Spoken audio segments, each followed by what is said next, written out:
त्योहार कोरोना की भेंट चढ़ चुके हैं। लोग उस धूमधाम के साथ त्योहारों का जश्न नहीं मना पाए जैसे हर साल मनाते आए हैं। और अब इस कोरोना काल में ही कृष्ण जन्माष्टमी आने को है। जन्माष्टमी को लेकर श्री कृष्ण के भक्तों में काफी उत्साह नजर आ रहा है। कई लोग परिवार के साथ जन्माष्टमी पर भगवान कृष्ण के दर्शन करने की योजना बना रहे हैं। अगर आप भी जन्माष्टमी पर श्री कृष्ण धाम जाकर उनके दर्शन करने वाले हैं तो सबसे पहले तो आप कोरोना को ध्यान में रखकर पूरी एहतियात बरतें और दूसरा भूलकर भी भगवान श्री कृष्ण की पीठ के दर्शन न करें। ऐसा करने से आप पाप के भागीदार बन सकते हैं।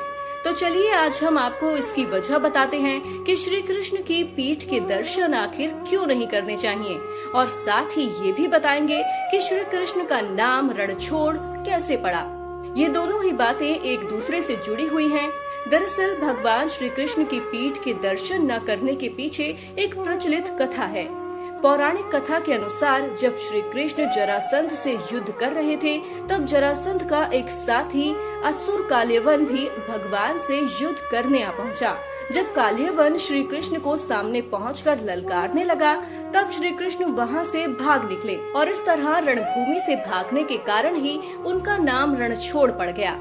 कृष्ण के वहां से भागने की एक वजह थी और वो ये थी कि श्री कृष्ण जानते थे कि उनका सुदर्शन काल्यवन का कुछ भी नहीं बिगाड़ सकता।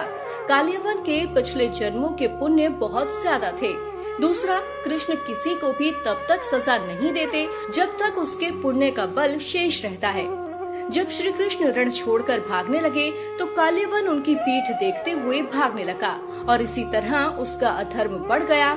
ऐसा कहा जाता है कि भगवान की पीठ पर अधर्म का वास होता है और उसके दर्शन करने से अधर्म बढ़ता है। काल्यवन के पुण्य का प्रभाव खत्म हो गया तो कृष्ण एक गुफा में चले गए जहाँ मुचुकुंद नामक राजा निद्रासन में था।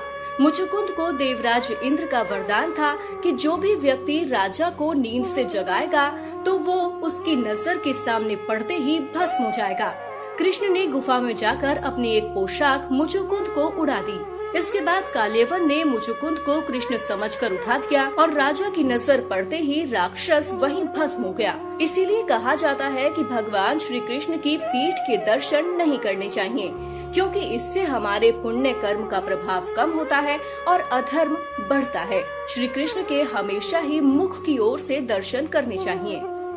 अगर आपको हमारी ये रिपोर्ट पसंद आई हो तो इसे लाइक और शेयर करें। साथ ही न्यूज कॉर्नर हिंदी को सब्सक्राइब कर बेल आइकन दबाना न भूलें ताकि देश और दुनिया की तमाम अहम खबर सबसे पहले पहुंचे आप तक। Special desk news corner.